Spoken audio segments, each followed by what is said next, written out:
thought it was an amazing meeting. He's a great leader of a very powerful, very strong country, China. And what can I say? We have, it was an outstanding group of decisions, I think, that was made. A lot of decisions were made, too. There wasn't too much left out there. And we've come to conclusion on many very important points, and we'll be handing that to you in a little while. We're having, because there was a lot of different things, many of them very important. We're in agreement on so many elements, large amounts, tremendous amounts of the soybeans and other farm products are going to be purchased immediately, starting immediately. If you notice, President Xi authorized yesterday for China to start, did you know that, right? China to start buying in very large quantities of soybeans and other things, which I appreciated. That was a very nice gesture. And many other things like that. On fentanyl, we agreed that he was going to work very hard to stop the flow. It's a very complex subject because it's used for lots of different reasons, including anesthetics and things. But he's going to work very hard on it, precursors, and I think you're going to see some real action taken. I've agreed, as you know, I put a 20% tariff on China because of the fentanyl coming in, which is it's a big tariff. And based on his statements today, I reduced it by 10%, so it's 10% instead of 20%, effective immediately. I believe he's going to work very hard to stop the death that's coming in. But again, it's complex because of what fentanyl is, what the precursors do. So I think you're going to see a big difference. We've had discussions on many of the elements that you're talking about all the time. You're asking me questions, and most of those things were I think agreed to for the most part. I think we agreed to almost everything in a very acceptable form. I wouldn't say everything was discussed because there were things that probably, in retrospect, we could have discussed and we didn't, for some reason, didn't come up. But if you have any questions, let me know. Go ahead. What about chips, sir? Did he agree? Did you agree to sell any more down chips? We did discuss chips, and they're going to be talking to NVIDIA and others about taking chips. Look, we make great chips. NVIDIA is the leader. And I'll be speaking to Jensen from NVIDIA, but they're going to be discussing that with NVIDIA to see whether or not they can do. I said that's really between you and NVIDIA, but we're sort of the arbitrator or the referee. It's a little rough up here. The skies are a little rough. And just to clarify, sir, that is the downgraded Blackwell chips. You would authorize those to be exported? No, not the Blackwell. We're not talking about the Blackwell. That just came out yesterday. But a lot of chips, a lot of the chips, and that's good for us. How soon do you think you'd be able to sign an actual? Please, come on. You know what you do? Yeah, come on. Let me stand just, right over here. Yeah, hey everybody, thanks. Let me just make a point on the chips. As the president was saying, there's so many chips we already sent to China, a lot of advanced chips, etc. And as he said, NVIDIA will talk to China and see what's possible. The Blackwell chips, of course, weren't discussed. We focused on export controls of China on rare earths, and they're going to keep those flowing, which is quite important. What are the major stumbling blocks that are left now to work through, and how soon do you think you could sign a trade deal with China? Well, I think pretty soon. We have not too many major stumbling blocks. We have a deal. Now, every year we'll renegotiate the deal, but I think the deal will go on for a long time, long beyond the year. We'll negotiate at the end of the year, but all of the rare earth has been settled, and that's for the world. I mean, worldwide.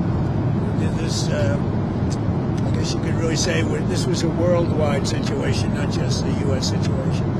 So we continue to produce the rare earths and buy the rare earths and everything else, when you see from other countries. But China is that whole situation, that roadblock is gone now. There's no roadblock at all on rare earth. That will hopefully disappear from our vocabulary for a little while. So And what will is that a 1-year pause on the policy they announced? It's a 1-year agreement, and we'll extend it after a year. And what will like we do. It's a 1-year deal that will, I think, be very routinely extended as time goes by. To what will to your be new totally tariff- clear, they're not going to impose the rare earth controls that they proposed. President Trump and President Xi came to an understanding on that. So What will your new tariff rate on China's goods be once you It's the sign the same, deal? other than what the tariffs remain exactly the same. 55%. It's about it was 57, now it's 47 And how long? because we reduced it by the fentanyl, because I believe they are really taking strong action. We've already seen the action on fentanyl, and they're taking very strong action. So we reduced to 10%. So that November date is gone when it was going to go up again. Yeah. Okay. that's right. So That's all. on fentanyl, they've agreed there are a variety of precursors. You may recall that actual fentanyl was scheduled by China in the president's first term successfully. There's certain precursors where they take whatever actions they need to control that. If they can control rare earths, we know they can control the precursors. And President Xi, I think, was very strong in saying he was going to enforce those laws internally. And of course, we'll watch that. And we'll He's work going to with be them. very strong in enforcing the fentanyl, everything having to do with fentanyl and regulations internally, including taking very strong measures against those that don't obey. And a variety of other tariffs still remain. Section 301 tariffs from the original, a variety of Section 232 tariffs. Some of these tariffs are, as the president mentioned, around 40%. For some individual products, it may go up to 100%, but as a general matter, it's about 45, 47%. So, sir, it sounds like you might be going to China then after the successful Yeah, meeting. that's another thing we agreed. I'll be going to China in April, and he'll be coming here sometime after that, whether it's in Florida, Palm Beach, or Washington, D.C. Did you read anything on the shipping fees, the 301 shipping investigation? Well, that's been So we're going to postpone that while we negotiate with them about that issue. We're trying to rebuild shipbuilding. The Koreans just agreed to invest $150 billion in shipbuilding, so we think we have a good path forward. but that's no longer an issue. Did the war in Ukraine or Taiwan come up? We discussed that, and we discussed basically these are rough winds in Asia. I must tell you, this is a rough flight. We could have waited an hour, maybe. This is a little tough. These are tough conditions for interviews. You know, they're going to be watching Trump. They're going to say he didn't look too good. He's got the shakes. I don't have the shakes, but people are going to think I do. You're pretty solid. So Ukraine, it came up. Yeah, it did come up. Ukraine came up very strongly. We talked about it for a long time, and we're both going to work together to see if we can get something done. We agree the sides are, locked in and fighting, and sometimes you have to let them fight, I guess. Crazy. But he's going to help us, and we're going to work together on Ukraine. There's not a lot more we can do. The oil, he's been buying oil from Russia for a long time. It takes care of a big part of China. And, I can say India's been very good on that front. But we didn't really discuss the oil. We discussed working together to see if we could get that war finished. It doesn't affect China. It doesn't affect us. And I'd like to see it done on the basis. I don't like to see 6, 7, 8,000 young people, mostly young people, for the most part soldiers, be killed. It's not costing us anything. In fact, we make money, and I don't even want to talk about making money. I don't care about making money in that case. But, we send weapons to NATO. They buy full price. They buy the weapons. They give them to whoever, but I think they give them probably to Ukraine for the most part. And we discussed it. We discussed all that. We're going to work together to try and get the war with Russia and Ukraine solved. What about the Taiwan issue, sir? It never came up. Taiwan never came up. It was not discussed, actually. What else didn't come up that you thought might come up? You had mentioned you didn't get to everything. We had a long meeting, as you know, but a lot of things we discussed in great detail. A lot of things we brought to finalization. A lot of finalization. I thought it was a great meeting. I think it was a very friendly meeting. It was a good meeting for two very large, powerful countries. And that's the way we should get along with the large, powerful. Why did you write your Truth Social about nuclear testing? What What about resuming nuclear testing? What prompted you to do that right before the meeting? It had to do with others. They seem to all be nuclear testing. Russia? We have more nuclear weapons than anybody. We don't do testing. We've halted it many years ago. But with others doing testing, I think it's appropriate that we do also. Any Israel- details did around Israel- the testing, sir? Like where, when? It'll be announced. We have test sites. It'll be announced. Did Israel give you a heads up before they bombed Gaza? And is it still a ceasefire if they're it's a stopping? ceasefire. It is. No, they had a sniper, and one of their soldiers were killed, and they did retribution. So we'll see. But it is a ceasefire. It's back to ceasefire. But is that What is the thinking behind reducing troops in Romania, the drawdown of U.S. troops in Romania? You'd have to ask. I mean, I could tell you about it, but it's not very significant. It's not a big deal. On nuclear weapons, sir, which countries do you have in mind when you say you want to send a signal? What a rough ride this is. The interviews are tough enough without your life being threatened. You guys okay? Yes, sir. That camera guy's very steady. We're going to look real bad today on television, I'll tell you. I think that, it's pretty much, I think we've discussed mostly what we said, pretty comprehensive. We're going to issue a statement on some of the details. But overall, I guess on the scale of from 0 to 10, with 10 being the best, I would say the meeting was a 12. Okay, I think it was a 12.